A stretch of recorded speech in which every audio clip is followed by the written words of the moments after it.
Assalamualaikum warahmatullahi wabarakatuh. Perkenalkan, nama saya Nisfatun Hasanah dari kelompok teori takmemik.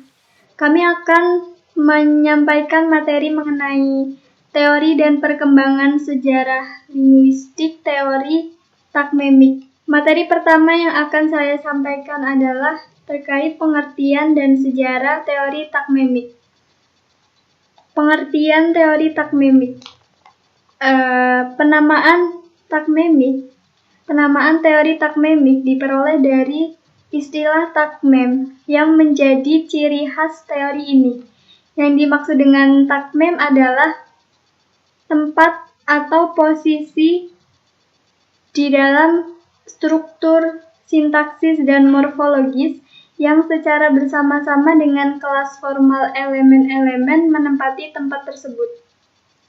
Teori takmemik berpendapat bahwa di dalam analisis dasar sintaksis tidak bisa hanya menyatakan fungsinya saja. Tidak bisa hanya menyatakan subjek, predikat, dan objeknya saja. Juga tidak dapat hanya menyampaikan deretan bentuknya saja, melainkan keduanya harus dinyatakan secara bersama-sama. Contohnya di dalam kalimat "saya menyimak materi". Kalimat tersebut tidak bisa hanya dinyatakan fungsinya sebagai subjek, predikat, dan objeknya saja, melainkan harus dinyatakan juga deretan bentuknya. Kata saya tidak hanya menempati fungsi sebagai subjek saja, melainkan juga sebagai pronomina. Selanjutnya, kata menyimak tidak hanya menyatakan fungsinya sebagai predikat, namun juga verba transitif, yaitu verba yang membutuhkan kehadiran objek. Selanjutnya, kata materi tidak hanya menyatakan fungsinya sebagai objek saja, melainkan juga nomina.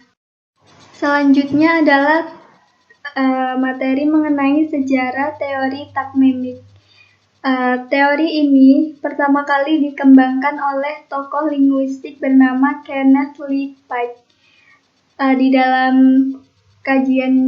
dalam penelitiannya, ia banyak mendapat pengaruh dari teori-teori terdahulunya, terutama pemikiran dari Bloomfield. Oleh karena itu, teori takmemik ini bersifat strukturalis yang mengkaji unsur-unsur bahasa berdasarkan hubungan hierarkinya. Teori takmemik memiliki 4 asumsi. Yang pertama adalah konsep perspektif. Di dalam konsep ini, bahasa dipandang sebagai sesuatu yang dinamis yang dapat berubah-ubah. Di samping itu, bahasa juga merupakan sebuah sistem. Yang kedua adalah konsep satuan. Bahasa merupakan satuan-satuan yang terstruktur. Kemudian konsep yang ketiga yaitu hierarki.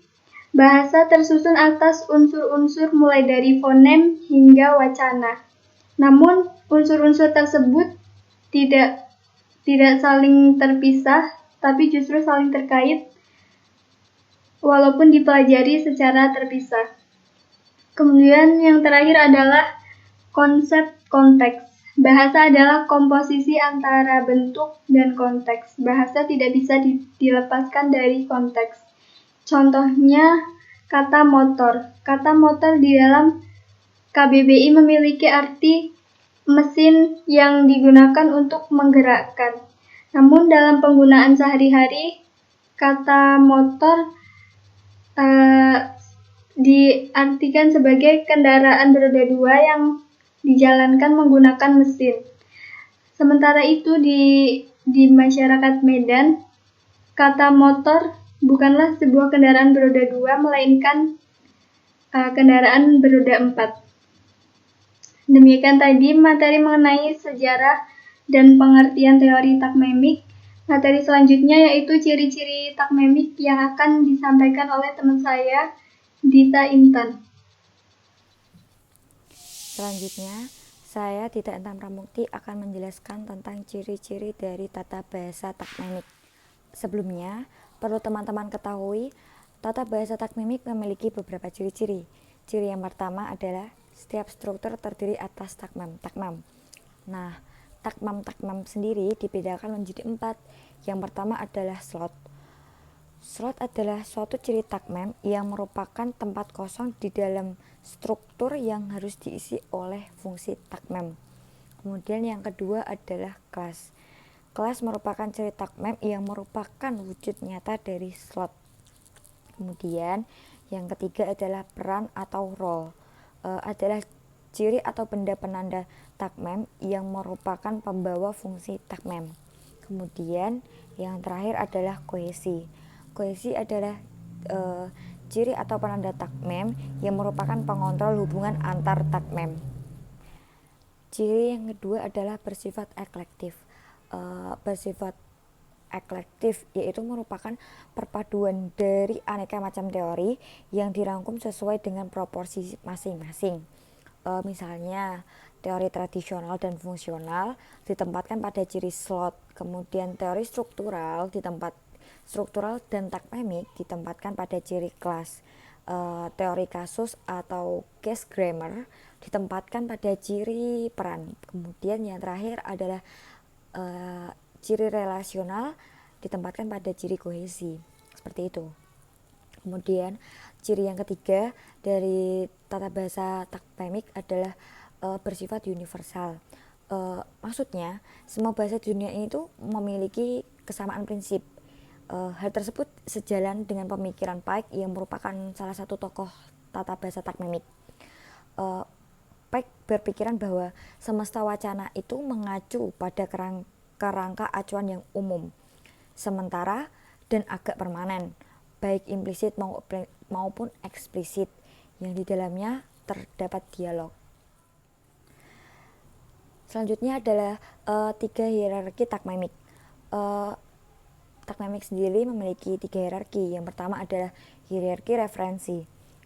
Hierarki referensi ini mengatur tata makna yang merentang dari makna leksikal package atau bungkus leksem, term atau istilah, proportion atau proposisi, term development atau pengembangan tema, sampai dengan ke social interaction atau interaksi sosial.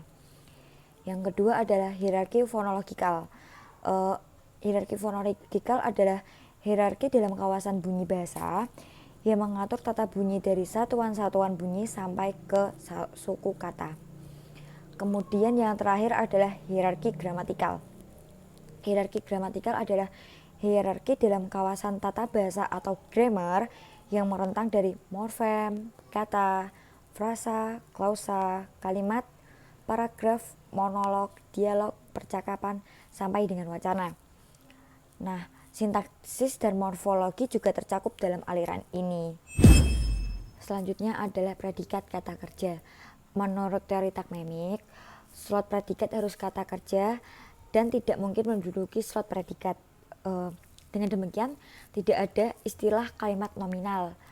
Bentuk-bentuk gramatikal seperti ayahnya seorang guru, rumahnya di tengah kota, lukisan itu indah, dan sebagainya. Semuanya sama sekali bukan kalimat nominal, melainkan klausa ekuatif. Kemudian ada ciri etik dan emik. Aliran takmamik mulai menegaskan eksistensi ciri etik dan ciri emik di dalam suatu struktur. Ciri etik adalah ciri yang tidak membedakan struktur, sedangkan ciri emik adalah ciri yang membedakan struktur.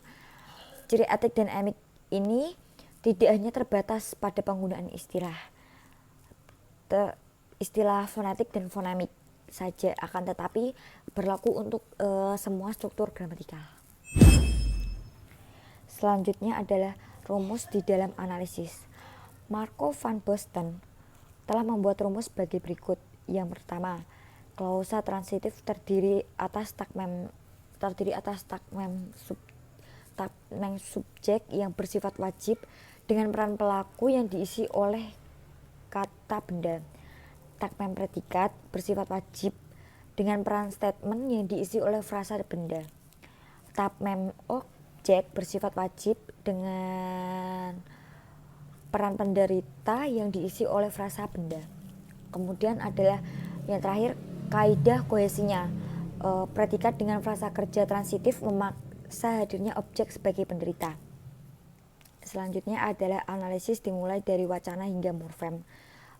Analisis struktural memulai analisisnya dari analisis kata, sedangkan aliran transformasi memulai analisisnya dari kalimat.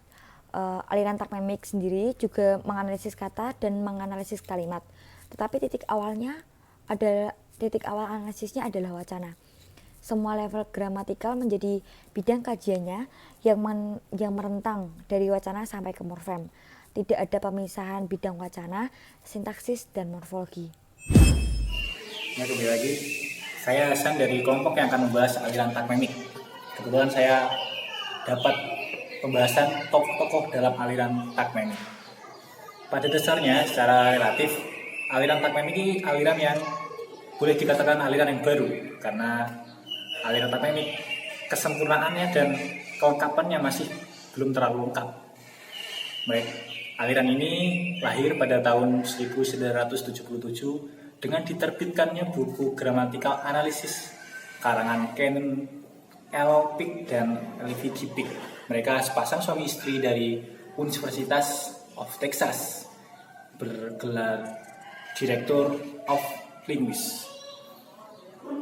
Nah, teman-teman sekalian, pada generasi pertama kali ini aliran tagmemik sebenarnya belum bisa dikatakan sebagai aliran tagmemik yang sebenarnya sih, karena pada aliran generasi pertama lebih tepatnya bisa dikatakan sebagai rintisan menuju aliran tagmemik. Nah, ada tokoh para ahli bahasa dalam generasi pertama yaitu Pearson, V.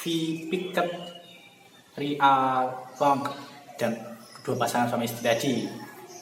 Dan pada generasi kedua barulah aliran tagmemik disempurnakan dengan diterbitkannya buku Grammatical Analysis yang dikarang oleh pasangan suami istri Kenan Lippick dan Evelyn Gippik.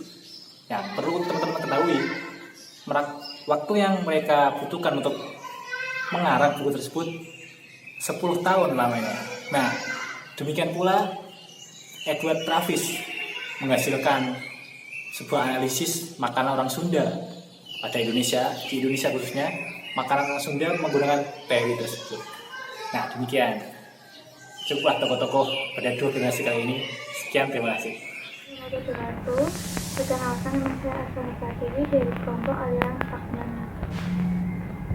Seperti yang saya jelaskan nama saya sebelumnya, kali ini saya akan menjelaskan dua materi.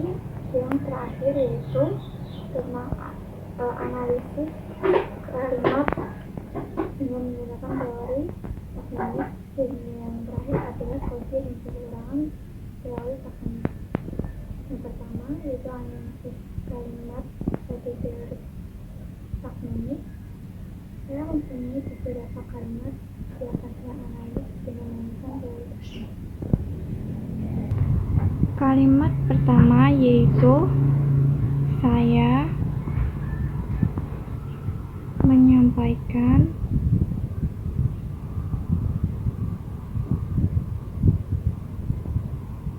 pesan kepada adik. Dalam penggunaan SPOK, saya sebagai subjek yaitu pelaku menyampaikan dengan predikat sebagai kata kerja transitif. Pesan dalam objek merupakan tujuan kepada adik yaitu keterangan tujuan. Contoh yang kedua yaitu kita kuliah dalam rangka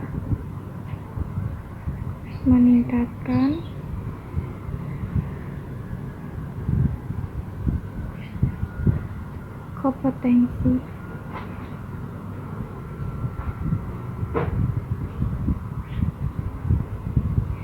Kita sebagai subjek menempati pelaku. Kuliah sebagai predikat menempati kata kerja intransitif dalam rangka menempati kata penghubung.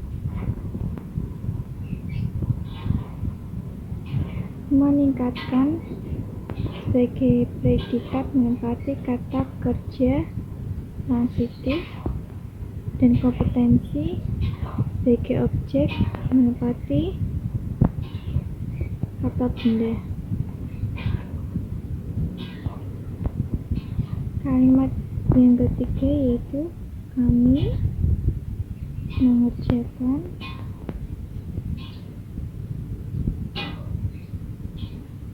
tugas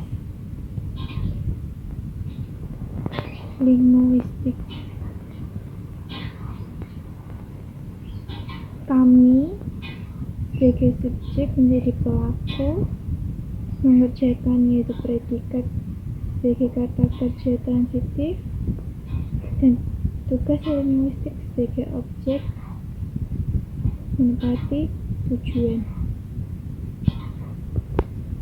Ini mengenai kelebihan dan kekurangan dari aliran teknik. Kelebihan teknik pun terdiri dari 7 kelebihan, yaitu yang pertama, aliran ini berwawasan eklektik, sehingga prinsip-prinsip dari pragmatik itu dihargai dan diperhitungkan sesuai dengan karakteristiknya. Yang kedua, dengan konsep semesta, bahasa apapun dapat dianalisis dengan teori teknik. Yang ketiga, gramatikalnya sangat lengkap dari mulai moton hingga wacana. Yang keempat, menempatkan subjek dan predikat dalam klausa, bukan pada kalimatnya. Yang kelima,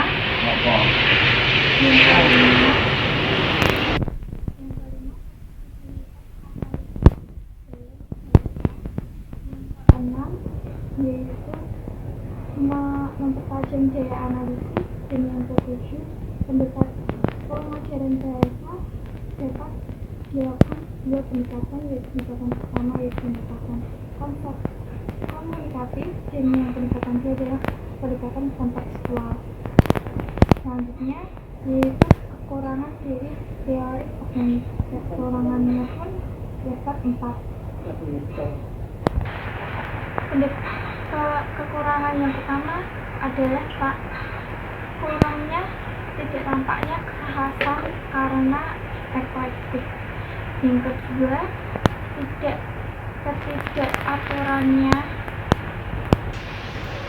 pada hierarki gramatikal dalam berbahasa yang bertipologi aglutinatif. Dan yang ketiga yaitu pada masyarakat konservatif, predikat harus kata kerja dan tidak ada istilah nominal karena belum diterima dalam masyarakat. Yang terakhir yaitu menggunakan teori-teori menggunakan rumus-rumus yang sangat rumit sehingga sangat tidak mudah dipahami. Dari kelompok kami, bila ada salah kata ataupun kurangnya pemahaman dari kami, mohon dimaafkan. Assalamualaikum warahmatullahi wabarakatuh.